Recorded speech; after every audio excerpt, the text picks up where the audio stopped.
Hello everyone, this is Duo Dreamer, and today myself and the Jedi Bender are going to do a prediction on the season 6 premiere of Death Battle. And I actually kind of called this what I thought was going to be the battle, because if you remember at the season finale, it said it's going to be a splash at the end. So I was thinking it has to be Namor versus Aquaman because it's Splash. That was the hint for me. But anyway, before we go on, I'm gonna introduce to Jedi Bender. What's up, Jedi? Hey, Duo. Hey, everyone. Happy to be back doing these predictions. I know you all missed them. We missed doing them. And now that season 6 is here, we can start on them. And to go off what you said, I feel like we all called it. Like, you called it. I called it. Our co-host called it. Like, everyone knew this was coming. Yes. And what better way to not do this match? Because, again, I mean, it's the battle of the Atlantean hybrids. And it's probably going to be our first ever underwater battle. So I think this is a good way to... We've never had a battle that solely takes place underwater. So what better way to kick off season 6 than by doing this fight? All right, so let's talk about Namor Mackenzie. I didn't know he had a last name. Namor Mackenzie, the Submariner, versus Arthur Curry. That's his. Yes. Or Arthur Curry, or Orin, which is his real name, and Aquaman. They have plenty of names. So, yeah, they do. But yeah, I had a chance to look up both of them, and I'm gonna say this: they are so freaking similar to each other. Like, a lot of things that can cancel each other out. Yeah, I gotta agree with you on that. I've been more of a fan of Aquaman, and looking into Namor for the first time in forever. Yeah, these both are so damn even. I literally was surprised on how even this fight looks like it's going to end up being, because, I mean, they're both half Atlanteans. They both do better underwater. They're both the kings of Atlantis. They've been on superhero teams. They've pretty much done it all. So, oh my God, like, this is anything but one-sided. Here's my question. How is that going to work? You have two kings of Atlanteans. Are they going to pretty much? I think the scenario is they're going to fight each other for the throne or something like that. I'm the true king of Atlantis. No, I'm the true king of Atlantis. Yeah, I think that'd be a good way to start it off, because, I mean, yeah, why not? I mean, both are kings of Atlantis. I mean, you can't have two kings, so you need to have one king. So I think that's how it's probably going to start off. Like, okay, you know, like, whoever wins will be the true king of Atlantis. Right. So, but anyway, I think when it comes to these two, like we said, they're very, very similar. They both can breathe in land and water. They both have superhuman strength. They're both very impervious to a lot of type of attacks, like bullets and stabbing weapons and whatnot. And they also can talk to marine life as well. They both have abilities to connect with marine life as well. Yes. So that's one thing. And also they both have tridents. I know some people say, oh, Aquaman only has a trident, which is the trident of Poseidon, but so does Namor, who has the trident of Neptune, which I think that's pretty much the same, right?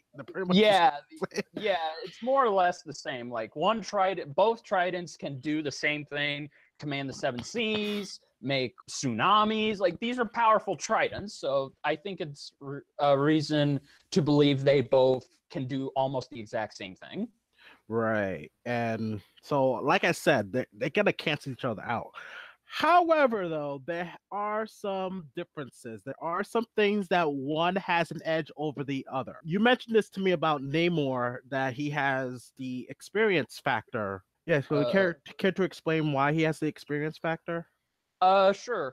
Namor, for my own belief and opinion, looking into Namor and finding out exactly so much about him, I came across something that pretty much stated that he's over 90 years old. It's arguably reason to believe that Namor has been more in touch with his Atlantean side and being the king of Atlantis, while also fighting different types of sea life and surface life, being a part of all of these teams, being trained by said teams. There's no question about it. that Namor has tons and tons of experience in not just in ruling Atlantis, but also fighting wise too. Whereas someone like Arthur has only had half that experience because most of his life he grew up being raised on the surface land and never really being in touch with his Atlantean biology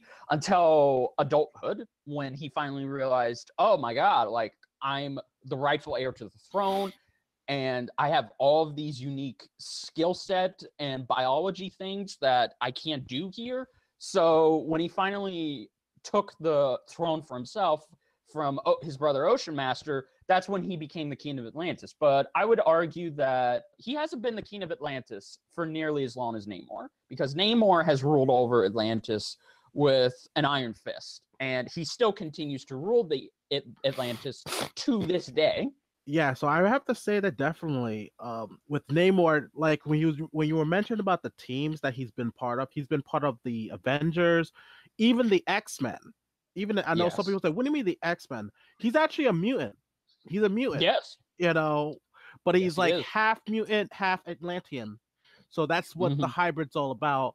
And as for Aquaman, he's like what, half Atlantean, half human? Is that what it is? Yes. Yes, Yeah. he's half human, half Atlantean. Right. But with given all the combat coaching he's got from the Avengers, the X-Men, it's definitely the experience factor is going to be going to Namor in this one. Yes, no question about it.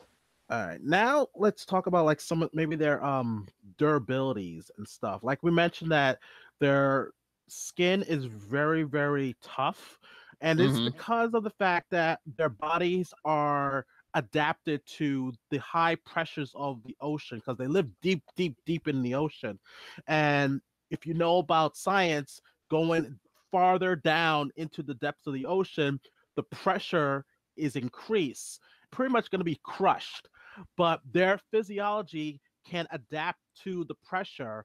So when they go up in the surface, their bodies are really tough. Their their skin's almost like steel, where stabbing weapons can't harm them, bullets can't harm them.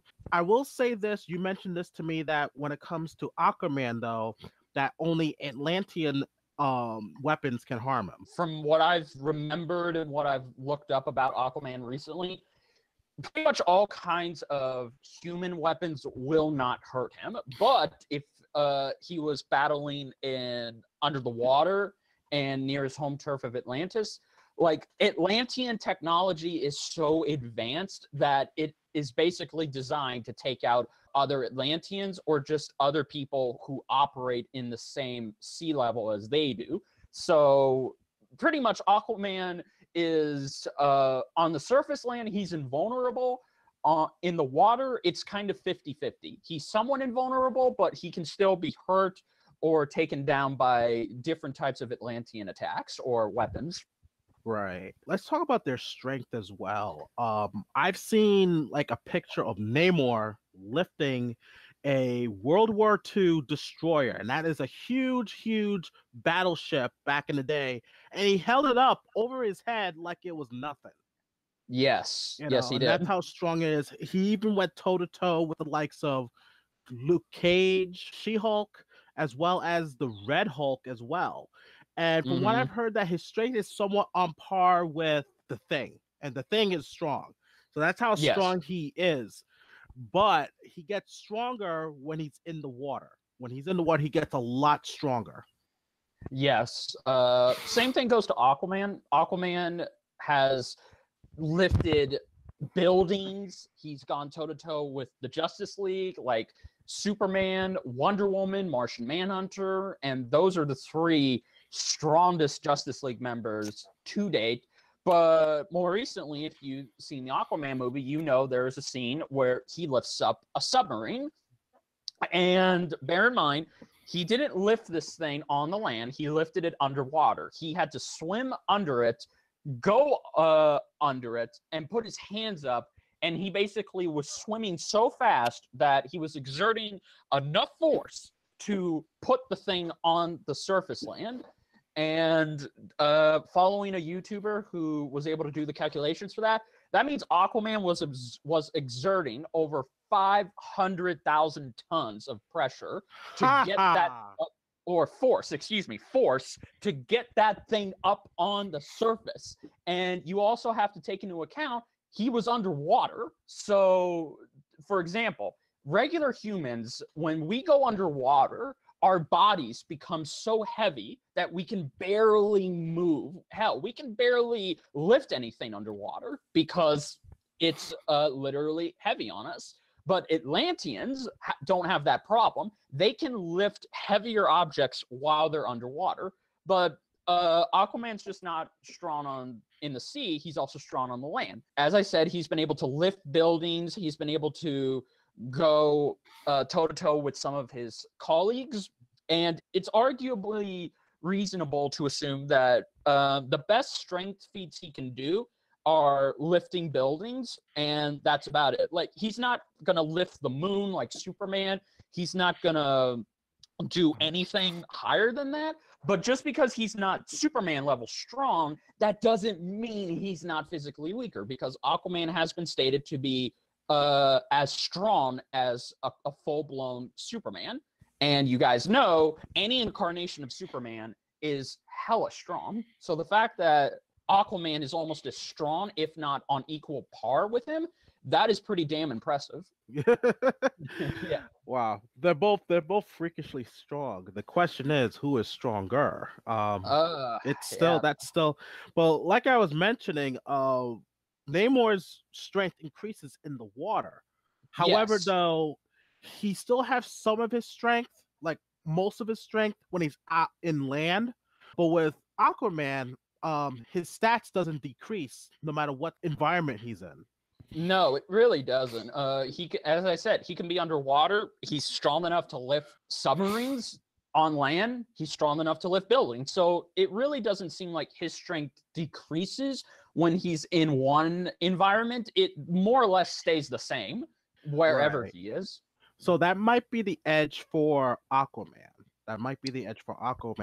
Depending on what playing field they're in. You know, yes. If they're mostly in the water, they may be on par. But I think if they're in land, I think Aquaman's gonna take it in terms of strength, and stuff. And I think they're on par with speed as well.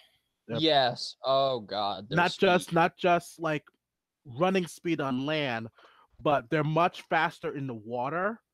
From what I heard, like they clock in as on about over 300 miles per hour in the water swimming. Yes. And that's crazy. Yes, it is. Because, reflexes as well, like, you know, like combat speed is also up there as well. Where like Namor is able to like catch a missile and pretty much throw it back at the point of origin. And that's how deadly his reflexes are. I haven't seen much reflex feats for Aquaman though. Do you know any? I would say he's on the same level as Namor. Like, he's arguably fast enough reflex wise to catch a missile. He's fast enough to catch a thrown trident at him with his bare hands. He's arguably fast enough to dodge bullets, obviously, and lasers. So reflex wise, yeah, I say he's about on par with Namor, because as far as I've looked into in the short amount of time I've had, I have not seen a feat determining how fast his reflexes truly are. But I guess the best you could put his reflexes is if he's, say, fast enough to dodge Superman's heat vision, which that would not be far off, because I do believe he has that capability to dodge Superman's heat vision if he really wanted to. Speed-wise, I agree with you. They are pretty even, especially since they can both go over 300 miles per hour underwater. They've even been shown to go past hypersonic. So once again, you guys got to remember, when you swim underwater, we all do miles. So the best a human being can swim underwater is got to be more than, what, maybe 15 miles if I had to really lowball it. They're like, no human is fast enough to go, say, 30 miles underwater, because that would mean they would have to really book it in order to get that fast. So yeah, reflex and speed wise, I say they're about on par with each other, because again, both of them are underwater and their physiology is more better underwater than it is on land. So yeah, I really can't think of a winner who would take it speed wise. Right.